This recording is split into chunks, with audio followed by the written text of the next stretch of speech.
Hello, friends. In today's video, we're going to examine the interesting transition from empiricism to idealism.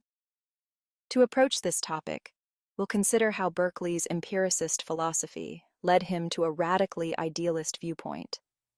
In our previous video, we explored Leibniz's rationalist philosophy, but today we're embarking on a completely different journey.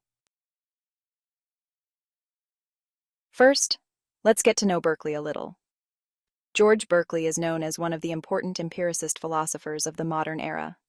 Following Locke, Berkeley defended empiricism in a radical way, but his philosophical views led him to idealism. According to him, all reality is constructed in our minds, and existence cannot be independent of perception. In other words, does the physical world really exist? According to Berkeley, the answer to this question is no. Everything that exists consists only of ideas in our minds.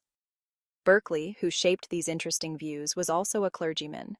This connection between his philosophy and his religious beliefs profoundly influenced his worldview. Now, let's take a closer look at Berkeley's life and philosophy. George Berkeley was born in Ireland on March 12, 1685. Throughout his education, he developed himself in the fields of philosophy, science, and theology. While studying at Trinity College, he became deeply interested in the works of thinkers like Boyle, Locke, Descartes, and Newton. Throughout his educational career, he worked as an academic and served as a priest. At the same time, he traveled to different cities and worked on moral reform projects. Berkeley passed away in Oxford in 1753. Throughout his life, he opposed the view that nature operates with a mechanical order and believed that this order was provided only by God. Berkeley's most important works were published between 1709 and 1713. Towards a New Theory of Vision, a treatise concerning the principles of human knowledge, and 3 dialogues between Hylas and Philonous are among his best-known works. In these works, Berkeley raises significant doubts about the reality of the external world and completely rejects the existence of the material world. So how did Berkeley arrive at this conclusion? Berkeley's empiricism is largely a response to Locke's philosophy.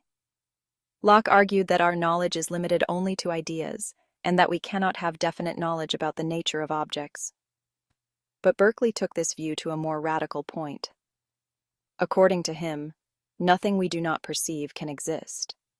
Existence is inconceivable without perception.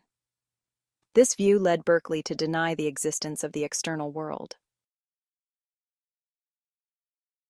Locke distinguished the qualities of objects as primary and secondary. Primary qualities are the real physical properties of an object, while secondary qualities are subjective qualities that we perceive with our senses. Berkeley, however, does not accept this distinction. According to him, such a distinction cannot be made between primary and secondary qualities. Because both types of qualities exist only in our minds. That is, when we think of an object, we think of its color, texture, and brightness as much as its physical dimensions. Therefore, it is not possible to make a distinction between these features. Berkeley's philosophy pushed the boundaries of empiricism and transitioned into idealism. According to him, the external world cannot exist in a real sense. Existence is only possible through perception. With these radical views, Berkeley went down in history as one of the important names in modern philosophy. If you are intrigued by Berkeley's interesting and thought-provoking philosophy, don't forget to share your thoughts with us in the comments section. In our next video, we will dive into the world of another philosopher. See you then.